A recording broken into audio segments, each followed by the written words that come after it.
Hello, everybody. It's great old Tom with the Freedom United show. We got some pretty interesting issues today. Joining us now are Chris Bass. He's live in Times Square, and we also have Nick Tomczyk. He's live at the CN Tower in Toronto, Canada. We're going to start off with Chris. You've got a pretty interesting story coming out of Connecticut. That's right, Tom. Well, I guess a Fairfield man was arrested at McDonald's Tuesday after police said he became so angered that the sandwich he ordered was not made the way he wanted, that he returned the food to the fast food establishment, but he didn't only just return it, he threw the food at the pregnant manager. Police said just before 10 p.m. they received a 911 call from an employee at the McDonald's on Black Rock Turnpike in Connecticut that there was an out-of-control man at the drive-thru window. The caller said the man fled the scene in a white BMW, and they were able to provide police with the plate information of the vehicle, so they were able to later convict and arrest him. I mean, Nick, what do you think would happen if they did this to you? Well, you see, if it was reoccurring, I would definitely consider calling McDonald's corporate or any other corporate office, for that matter, of a fast food establishment, because I know people are human, but if it just keeps happening and you keep putting pickles on my damn double cheeseburger, I just can't handle it. Like, it happens to me multiple times at the McDonald's drive-thru, but when I go in, they get my order right. But at Burger King, if I go in or if I get it through the drive-thru, they always get it wrong. So I'm always going to have to yell at someone. But I would never get to the point, unless I had a really bad day, about throwing food at any worker, for that matter. Now, explain to me, what exactly was the need of putting the detail that she was pregnant in there? Will food hurt the baby? I guess so. I mean, Tom, what do you think? Well, first off, I think that was definitely a mouthful. You were talking about another money. You were talking about 1,000,000 miles an hour. So let's. Wait, whoa! Who was talking 1,000,000 miles an hour? That would be Chris. Oh, yeah. Okay. Yes. Right. Okay. Well, my question is, I mean, I work in the public sector. I have since June, and it's quite funny how many people really, treat you like crap, if you will. You do your best. You honestly do. But sometimes it's beyond your control. But I mean, you got to look at the circumstances in here, and you got to say, well, look, was it their fault or not? And even still, violence shouldn't be the option. He should have probably yelled at her, but I don't know if throwing a hamburger at her would have solved any problems. All right, here's the thing. See, now, you got to see where the source of the problem came from. Now, if the worker at the front put it in and you were clear about what you wanted and put it in wrong, then you have terms of getting angry with her, not throwing food at her. But it's mostly the people in the back who read the screens wrong and put your food together wrong, and it's just enraging. Tom, I was gonna say something. As you know, we all three of us, we did do a job together here locally in Torrington, yes. Where we did deal with the public, yep. And a lot of them were always enraged. Well, that was a political, job. Obviously, you're really bothering people on Sundays, knocking their doors, and answering them questions. Mine's a movie theater job. People that come to my place are going because they want to be there, not because we're coming to them. Now, I've also dealt with the public in many instances because my parents and my uncle have owned small businesses. So, I deal with the public on a daily basis. And I could say if they ever threw food at me, they wouldn't be able to walk again. Let me tell you that. Well, I mean, what would happen? Chris? What would go ahead? What would happen if you happen to be serving ice cream at your deli and you accidentally flipped the finger in the gelato and some girl decided she wanted to yell at you? What would be your response? Well, I don't care how good looking she is. She's a bitch. Okay. Nick, I didn't quite understand the first part of the question. Did you say slip a finger in her gelato? A gelato. Yes. Gelato cup. Yeah. What do you mean slip a finger? It's a long story. I guess. Yeah. Chris will probably explain to you or not, but I don't know. Well, we used to serve gelato at our place, and one time this lady came in, and I don't even know how I did it, but I guess I accidentally put like my thumb in part of the top of the ice cream cup that you put the gelato into, and she's like, "Oh, I don't want it. You put your finger in the cup." And right. Well, so there was a very good friend of mine, and he told me these very wise words. He says, because she was pretty good looking. He said, I don't care how good looking she is, she's a bitch. And I agreed with him. All right, here's where I address those kinds of people. Were you wearing gloves? No. Okay. See, now either way, I don't really But care. I had just washed my hands, obviously, before I touched food. Okay, I can understand the I leaving us don't. know When I when the make my last time you popcorn, washed I don't your wash hands my were. hands. But she has to realize the world she lives in, and everything she touches, the finger in her ice cream was probably cleaner than maybe the door handle or the car door that she touched on her way home. That is very true. Everybody, I agree. we live in germs all around, and people just need to get over themselves. Yeah. Yeah. All right. Well, now, Nick, Nick, would you like to pass on? I here we have another story down the lines right now. Well, it's not that interesting. It's just the Huffington Post. Just give me a second here. The Huffington Post reports, if you wear contact lenses and don't get regularly change them or practice good contact lens hygiene, let this be a lesson for you. Ashley Hyde, an 18-year-old from Florida, nearly went blind because of a parasite on her contact lens called Acanthamoeba uba. I completely screwed up that name, but who cares? Locally, 10 cases were reported. I assume it says local 10. Oh no, local 10, the paper down in Florida. The parasite, which was eating through her cornea when doctors found it, caused blurry vision and inflammation, the New York Daily News reported. Hyde even had to have her eye scraped by doctors to gather cultures of the organism. Can you believe that? Too good. That doesn't sound too good. Scraped. Jesus Christ. You should see the picture. They have her eyeball held open while they're scraping it. Whoa! Now she even said one time they had to drill. What? I hope she was drugged out at this time. I don't know. It didn't report, but I'm gonna quote her now. Open quote. One time they had to drill into my eye. It was really nasty. End quote. Hyde told Local 10. Wow. Yeah, I don't know. I mean, I guess in those types of exigent circumstances, I would kind of, have to be. I would rather have someone scrape my eye than be blind, And like I always say, I would rather be deaf than blind because you know what? If you go to the movies, you can still watch the subtitles, Yeah. Well, I mean, you can listen to a movie. Well, not if you're deaf. Well, I'm saying if you're blind. I mean, but you don't understand, like, there's a certain perspective that comes from seeing things and hearing things. There are hearing aids. There are things that can help facilitate your hearing. But when you go blind, you don't see the world. And that's really, I think, what most of our fascination comes from, Looking at pictures. If I had the choice to be blind or deaf, I would take deaf any day because I'd still be able to want to see what I was doing. And like Tom said, there's help out there to restore your hearing, and there's some hope. Blind, I mean, they're just not even close to the technology yet. Right. I mean, they can do eye transplants. Yeah, but you're not able to see out of the eyes that they transplant. They're almost near perfecting it, but I have breaking news here, guys.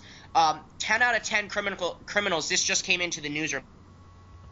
10 out of 10 criminals want stricter gun control laws because burglars, rapists, murderers, and sex offenders, they do want a safer work environment. So if we get rid of your guns, they'll be safer.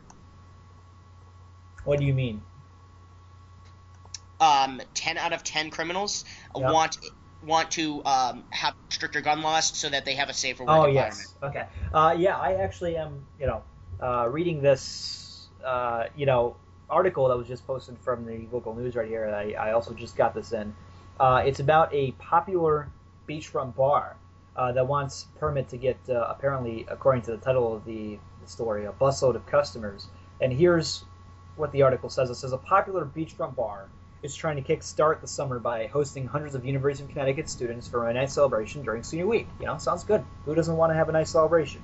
However, the problem is that they'll all be on a bus, and the town of Old Lyme doesn't allow buses down by the beach for public safety reasons. God help the Queen, I don't know what public safety reason that is. But the owner of the pavilion at Sound View is taking the town to court to get a special one-time permit for May 15th to allow buses to drop off and pick up some 300 Yukon seniors. The town official said it's a public safety issue with narrow streets. However, Pavilion at Soundview owner Frank Moretta said it's off-season in the middle of the week and won't be a problem. And the Old Lyme First Selectman, Bonnie Rimsnyder, said she hopes to have an answer from Moretta when they meet on Monday night.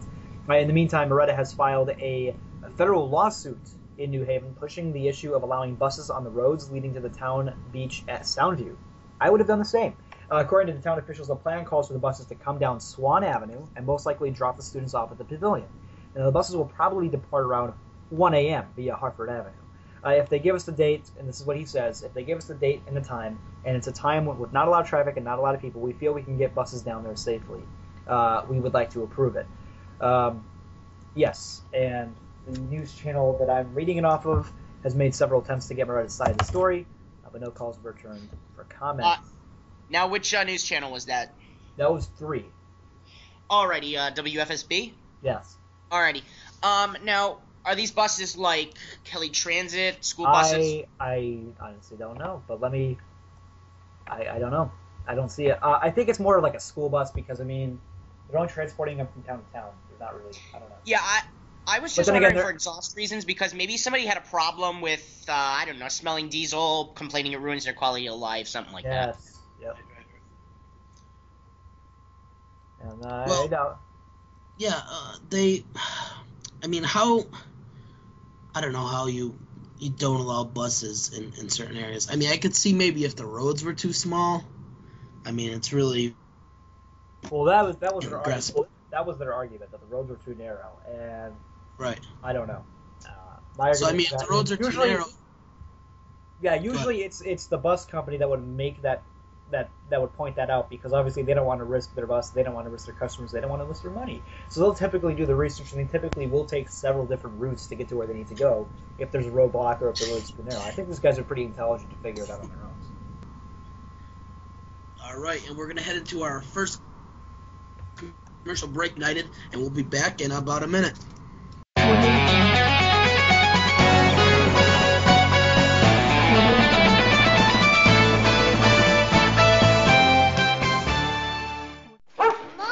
Breakfast in this house? In the morning, I can use all the help I can get. That's why I love Nutella, a delicious hazelnut spread that's perfect on multigrain toast, and even whole wheat waffles. It's a quick and easy way to give my family a breakfast they'll want to eat. And Nutella is made with simple quality ingredients like hazelnuts, skim milk, and a hint of cocoa. They love the taste, and I feel good that they're ready to tackle the day. Nutella, breakfast never tasted this good.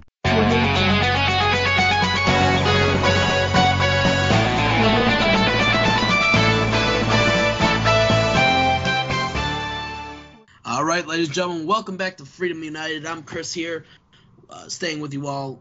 Now, once again, we have Nick and Thomas here, and we're going to talk a little bit about what's going on in Torrington, Connecticut. What's been going on at Torrington High School, all the rumors, all the everything. It's just Torrington has become a media buzz over the past week, and it's just we're really, we're even catching national attention now. Now, Tom, how do you feel about, what's going on, and if you have some stuff you want to tell us about it and such?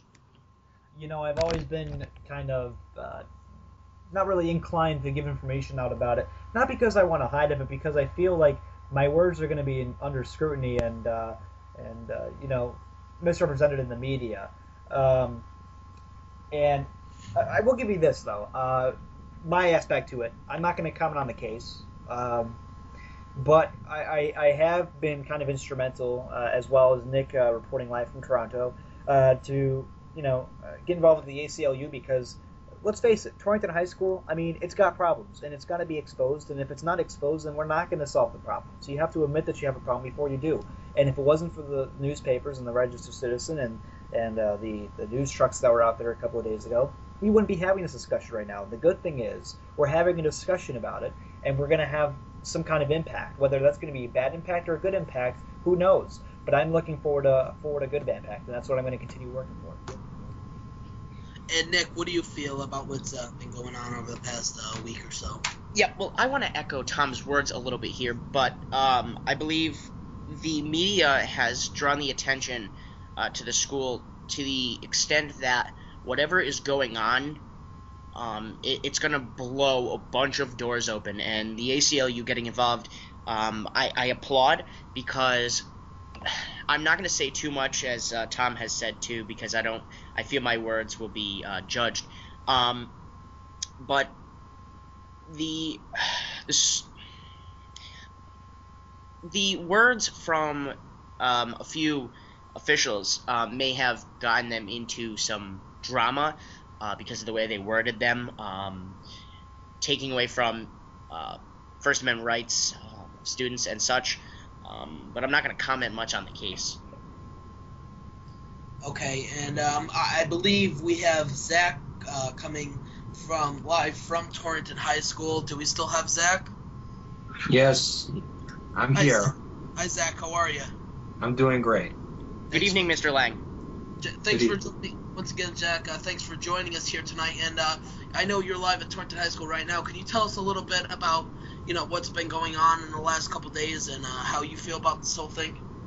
Well, the last few days it's been a lot of anger and frustration. Right. Recently, the administration has came on with an announcement that students should remove themselves from social media altogether to protect themselves. Mr. Lang, can I stop you right there really quick? Yes. I hear what appears to be a plane going through somebody's, audio here. I don't know if it's you, Mr. Lang, or if it's Mr. Bass, or if it's Mr. Tomczyk at the CN Tower. But there's a plane near somebody. It sounds kind of like a plane flying overhead, and it's kind of. Mr. Kalinowski? Yeah. I'm here at the CN Tower. No, this is not me. As we're going live, I mute my mic, so... Okay, well, I apologize. I'm going to throw it back to Mr. Lang. I'm sorry. Finish your statement. Anyways, there's been a lot of outrage. It's just, I don't see any the media blitz lifting anytime soon with the arrest still ongoing and the investigation as well. Okay, now correct me if I'm wrong. The initial was 2 arrests, then it went to 3 arrests. Recently, as of yesterday, it went to 4 arrests. Yes. And possibly a 5th arrest is actually in yes, correct. progress. Which will be supposedly coming next week. Now, what do you think the administration plans to do about all of this? Well, the administration's already cracking down on the electronics policy. If they see anything, they're going to confiscate it right away. They're not going to ask you to put it away. They'll just confiscate it, and you will have to have your parent pick it up at the main office. And enforcement has really stepped over the last few days. All right, here's where the discussion comes in for me. Don't you think that the bullying or the comments or the videotaping of fights or any of those is still going to happen whether they crack down on this or not? Oh yeah, I definitely believe that. I definitely believe it will, and that's why I believe that it's going to happen either way. It doesn't matter if you ban electronics, hammer down on them. They just. Well, I think the only reason why they're hammering down is because they're getting sick and tired of this, and they got to realize. But Mr. Lane, they got to realize that what they're doing isn't really going to solve the problem. It may seem like it may solve the problem. It may sound good. It may sound good to the reporters too that they're cracking down. But I think what's really angering me is that it's a political move. It's a way of saying, yeah, we're doing something about it, and we're cracking down on the students that actually haven't done anything wrong, and we're cracking down on them. Look, I just had a whole discussion about this a couple of days ago because I almost got my laptop confiscated for taking notes in class. Something that the day before was apparently fine to do, but after this whole electronics meeting that they had the night after, I almost got my laptop confiscated. I ended up getting written up for that. Now, I hadn't said a word. I was not a part of the case. I was, a good acting kid. Why should I be punished as a result of 3 or 4 kids that were on Twitter thinking they know everything about it? I mean, it doesn't make any sense. And again, prohibition, whether it's on electronics, whether it's on cars, whether it's on guns, whether it's on drugs, it's still going to happen because there's going to be a market. People are still going to do it because it's still in demand. Well, the only reason why they're doing it is because, they're just forcing the electronics policy. That's all. I see this turning into an electronics debate. So, I was sitting in class thinking, well, I'm probably going to be a conspiracy theorist thinking this, but what if all of this is actually just to delay us with our policy, reform that we're trying to get done? What if that's all an excuse? What I see now? I see this being completely stalled out. I see more board members being more against the proposed new policy. What the board needs to realize is that it's wasting more of the teachers' time and causing more of a disruption for them to enforce it. And one of the staff members today said, one of their sophomores in their class said that the administration should tell us all the things that we can do instead of telling us what not to be doing. Well, all they're doing is Yes, what not to do. That's if they all see the it, they take it. administration's That's doing. it. It's not like it's wasting any time. They just confiscate it, and so be it. No, Pass them aside. I'm bringing into question everything. I'm saying administration tells us everything we can't do. They never tell us what we can do. It's always Well, don't do this, don't do they're there that. to enforce the policy. You keep avoiding my point. You're saying That's why they're not telling us. They're telling us what they are supposed to be telling us. no. That's not what I'm saying. We need to be told what teenagers and as even adults we need to be told as humans what we can do. You can't keep telling someone what not to do, not to do, not to do. It's Well, gonna if make you don't no like it, sense. you can get out. If you don't like the country, you can get out. Zach, unfortunately, you just quoted that, and I think you're just pulling something out of your butt to come up with. No, just saying. If I don't like the school, I'm not saying I'm not liking the school. What I'm saying right now is people need to be told what they can do. Hold on. Let me respond to Mr. Lang's comment. But Because I got a response for that, Mr. Lang. I have a good response for that. See, I'm a patriot. I'm going to stay in this country. I'm going to try to fix it. Okay? I'm not going to flee. I'm not some kind of opossum fleeing from a car. Okay? I'm not going to run away from my problems. I'm going to stay there and I'm going to fix it. And if I can't fix it, then by God, we're going to run. But I mean, there's still an opportunity. It's not too far down. We can fix it. We're here to be fixing it. I mean, if we're not going to fix it, who the hell do you expect to fix it? Right, and I totally agree with you, Tom. There shouldn't be so much stalls as there are. We need to move out of the 20th century. We need to move into the 21st century. They have to face it. Electronics are here to stay. Social media is here to stay. It is not going anywhere. Not according to the administration. Well, you know what? It's about time for the The administration and the it's not status the 20th quo. century. It's about time for the status quo to leave. And as a commercial, I was listening to my Pandora because I do that quite frequently. I love music, and there's a commercial that always comes on about some tutoring program, and then the first thing that you hear on the commercial is there are two types of people in this world. There's one, the people that accept the status quo, and there's two, the people that don't accept the status quo and want to challenge the system to make a difference. And I'm the person that wants to make the difference. Don't blame me for trying to make a difference. Look, I learn from my mistakes. I learn from other people's mistakes, and I try to avoid them at all costs. We can't keep repeating the same mistake and expecting something different. That's the result of insanity, my friend. It's fine. You're entitled to make a difference. All right, Zach, thank you so much for joining us live from Torrington High School. We thank you, and I'm sure we'll be seeing you real soon. All right, thank you. Yeah. All right, Nick. So, what do you have to feel on this whole subject? We haven't heard much from you. I want to hear more from you. What do you mean? How do I feel on electronics? Yeah, I mean, we need to move out of the 20th century, move into the 21st.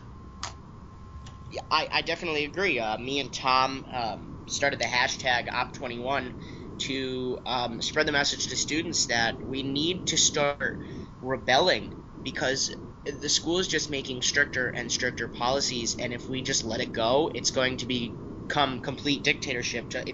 Our school is just like a mini. A what? It's going to reach the point of no return eventually, is what you're saying. Yeah. Our school is it's pretty much a mini model of the United States right now because we have so many issues and they're using them for. That would be wrong of me to say, so I'm not going to say that. No. But I think what you're trying to say is what I'm getting from it is I think you're right, because guess what the U.S. does when we are struck with a strategy or a tragedy, or when we're faced with a dilemma? What do? We act with more government regulation, we act with more policies, and we say, well, we need more policies instead of, hey, let's look at the same policies that we have and see if maybe this contributed to the actual fact, and let's see if they're working. Instead of the administrators looking at it and going, well, look, let's see, we've had an electronics policy in the school for how long now? People are still using the electronics in the schools. It's not effective. Yep. It's wasting teacher resources. But no, they respond with saying, we need stricter enforcement. When's it going to stop? I mean, you can just restrict it all. It's easier to make an argument to say that we need more and more of something. And it's a little more difficult to make the argument that you need to look at something because it's harder to do and people are lazy and they don't want to do that. But I think it's time that we start doing that. And now the ACLU is actually getting involved due to the administration's comments about electronics, and they're warning students about the whole thing. and the ACLU comes right back at the administration. Says, listen, you can't violate these kids' First Amendment rights. I mean, how do you feel about that, Tom?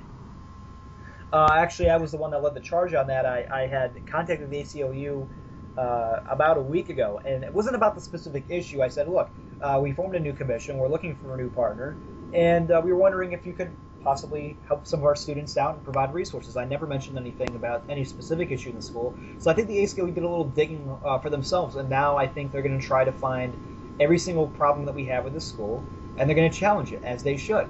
I mean, it's time to look at some of the policies that we have had in effect for years and years and years, and look at them and say, well, do we need them or do we not need them? Is it effective? Does it work or not? Because if it doesn't work, let's be honest, it's a waste of time, it's a waste of resources, and it's a waste of money, too. I mean, you know, how far can you get? So I guess the superintendent comments back and says, the discharge, to discharge other 20 students is entirely unacceptable. And same way as it's unacceptable, it is also, it violates our constitutional rights for us not to be able to write something. Once it goes on a social media, it's public. It's not a private thing where you can really get somebody in trouble for it. It's a public place. Right. I think that's the problem. Because a lot of kids don't understand that, and they should understand that because they should be smart about it. But because some dumb kids decide they want to go and write it, doesn't mean that I was the one that directly caused it. People are acting like we caused it, like the general community caused it. We got to show them, okay, that we aren't the ones that caused it. I think we got to join together and condemn the kids that made wrong, and we got to join together as a community and say, look, this is what's going on, and I think it's because of this and that that's happened, and we need to look at that and that to see if we still need the policies that we have or we're not. I mean, that's one step in the right direction. I think the media and all the groups that have been scrutinizing us over the past couple of days, that's what they want. They want us to condemn the students that have been apparently victimizing these bullying these victims, and they also want more justice in our school system. So as long as we deliver those two, I mean, let's face it, Anonymous's goal in exposing this case isn't for our rights to be violated, okay? The media's goal in exposing this case isn't for our rights to be violated. I think the good thing we can take from this is that we're going to be able to look over the micro. We're going to have to look over the telescope a little more. We're going to have to look at some of our policies. Like I said, I'm repeating myself, but I think it's definitely done more harm than good. But that's at least one good thing we can take from it. Yeah, what I think the school is trying to do because of so much community push is draw a line between bullying and free speech. And at what point do you say that the school is getting too involved into our lives, especially when they make laws saying what I do at home can be punished by a school official? Yeah, that's especially. I mean, it's kind of like saying that because you don't have access to Coca-Cola products at school, you shouldn't have access to Coca-Cola products at home too, because it'll make yourself unhealthy. Never mind the fact that you're free to choose as an individual, but in the safety and security of the school and to make the school look good, we're gonna have you stop drinking Coke at your house. I mean, how do people feel about that? I mean, honestly. Now, for those of you who do not know what the ACLU is, well, the particular ACLU that contacted the superintendent's office earlier this week, Civil Liberties Union, Connecticut, and they issued a warning to the superintendent about students' free speech and what rights are in danger of being violated. I mean, they're a watchdog group that that really helps people, and they provide a legal team to people who can't provide that legal team by themselves, and they really they're a big push. And I feel that they can, if they needed to, do some work inside the system, they would be able to do that very, very well.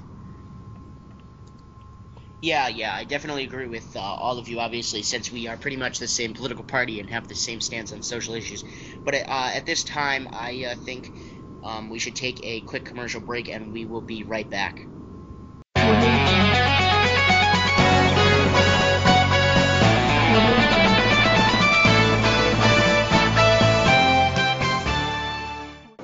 Yo, Troy, you been using my shampoo? Because it's for guys who want thicker looking hair. I didn't use it. Didn't you? No. Didn't you? Yes. Head & Shoulders Hair Endurance. Thicker looking hair in 1 week, guaranteed. Visit troyshair.com for more information, awesome games, and a chance to win some primo prizes.